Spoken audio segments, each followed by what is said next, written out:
আসসালামু আলাইকুম।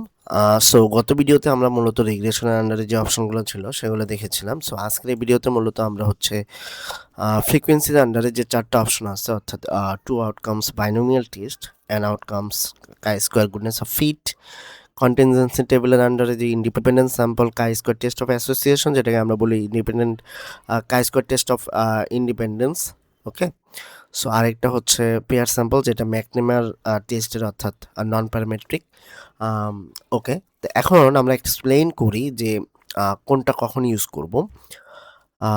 Two outcomes binomial test, এটার ক্ষেত্রে হচ্ছে একটা ক্যাটাগরিক্যাল ভেরিয়েবলের মধ্যে যখন দুইটা লেভেল থাকে, যখন আমরা হচ্ছে প্রপোর্শনের সাথে আমাদের অ্যাজাম্পশনটা মিট করতে চাই, ব্যাপারটা হচ্ছে একটা থ্রেশহোল্ড অ্যাজাম্পশন।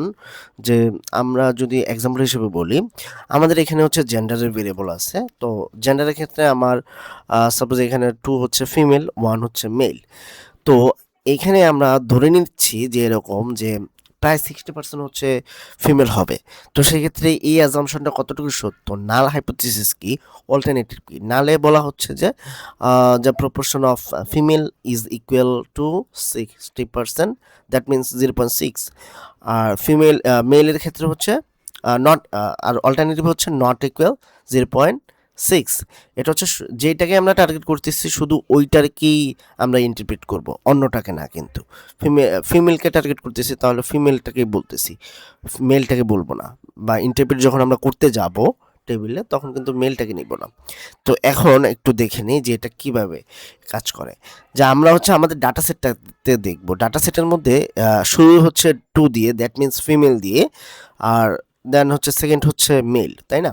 তো যেটা দিয়ে শুরু হচ্ছে আমরা হচ্ছে টার্গেট ওইটাকে করতেছি। তো আমরা যদি এখানে আমাদের ফিমেলের ক্ষেত্রে আমরা যদি এখানে যেটা বলবো যে টেস্ট ভ্যালু হচ্ছে 0.6, দ্যাট মিনস আমরা ফিমেলটাকে টার্গেট করে বলতেছি যে 60% হচ্ছে ফিমেল হবে। এখন এই টেস্টটাকে পাস করবে কি না সেটা ডিপেন্ড করতেছে পি ভ্যালু দেখে আমরা বলবো।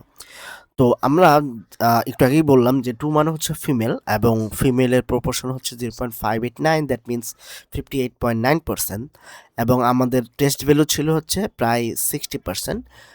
দ্যাট মিনস পি ভ্যালু যেটা আমাকে বলতেছে, পি ভ্যালু দ্বারা আমরা বুঝতেছি there is a statistically significant. Okay, 60% থেকে 58% এটা হচ্ছে স্ট্যাটিস্টিক্যালি সিগনিফিক্যান্ট আসছে। এখানে যখন আমরা 0.6 দিচ্ছি, তখন আমাদের এই হাইপোথিসিসটা পাস করবে কি না, বা এই রেজাল্টের আউটকামটা আমরা হচ্ছে পি ভ্যালু দেখে বুঝবো। তো পি ভ্যালু দ্বারা আমরা বুঝতেছি এখানে প্রপোর্শন যেটা আসছে সেটা হচ্ছে 0.589, এবং পি ভ্যালু হচ্ছে 0.847। পি ভ্যালু যেহেতু আমাদের 0.05-এর উপরে আসছে, অথবা গ্রেটার দেন 0.05, দ্যাট মিনস আমাদের যে অ্যাজাম্পশনটা ছিল, the proportion of null hypothesis যে ইটা ছিল, the proportion is equal two 60%। So এটা কিন্তু সত্য। তার মানে আমরা হচ্ছে রিজেক্ট দ্য নাল হাইপোথিসিস, এই কথা কিন্তু আমরা এখানে বলতে পারবো না। তা আমরা এটাকে বলবো we are fail to reject the null hypothesis. নালে আমরা বলতেছিলাম the proportion of female is equal two 0.6 or 60%। ওকে, তো আমরা কিন্তু এটাকে রিজেক্ট করতে পারবো না। So we are fail to reject the null hypothesis based on the P value. এখন যদি ইয়ের ক্ষেত্রে যদি আমি বলি যে তাহলে মেলের ক্ষেত্রে কি হবে? মেলের ক্ষেত্রে যেটা অল্টারনেটিভলি দেখা যাচ্ছে 40% ছিল। 40% থেকে আমরা কি পাচ্ছি? আমরা হচ্ছে প্রায় 41.1% আমরা হচ্ছে মেল ডাটা পাচ্ছি। তো এইটা যদি আমরা টার্গেট করি, তাহলে আমাদের নালটা কি? যে the proportion of male people is equal to 0.4 or 40%। That means ওইটা অল্টারনেটিভ হচ্ছে যে আমরা নট ইকুয়াল টু বলতেছি 2 টেইলের মধ্যে।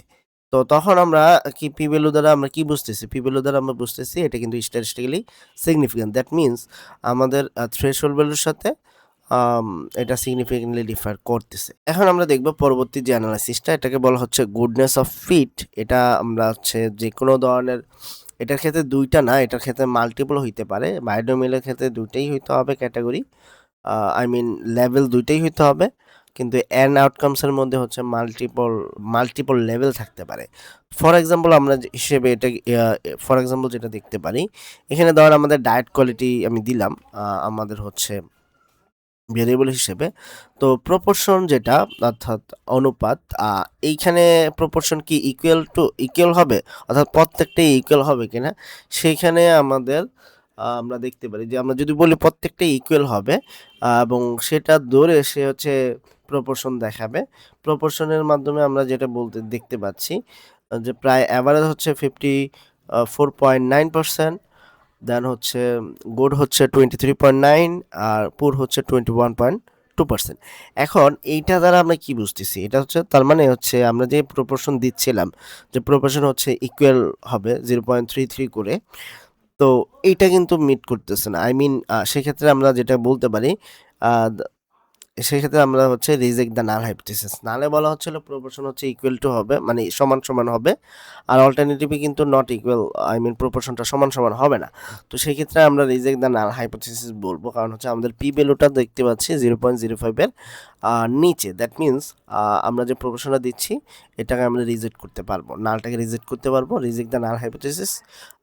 সো এটা ultimately accepting the alternative hypothesis.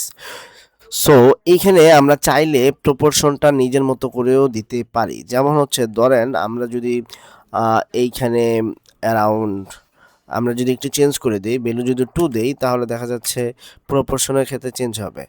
ওকে, আমরা যদি মানে ধরে নিলাম যে অ্যাভারেজ হবে, মানে আমাদের অনেক সময় অ্যাজাম্পশন থাকতেই পারে যে 50% মানুষ হচ্ছে অ্যাভারেজ আনসার করছে, 23% মানুষ হচ্ছে পুর আনসার করছে, বাকিটা হচ্ছে গুডে আনসার করছে, এরকম হইতে পারে।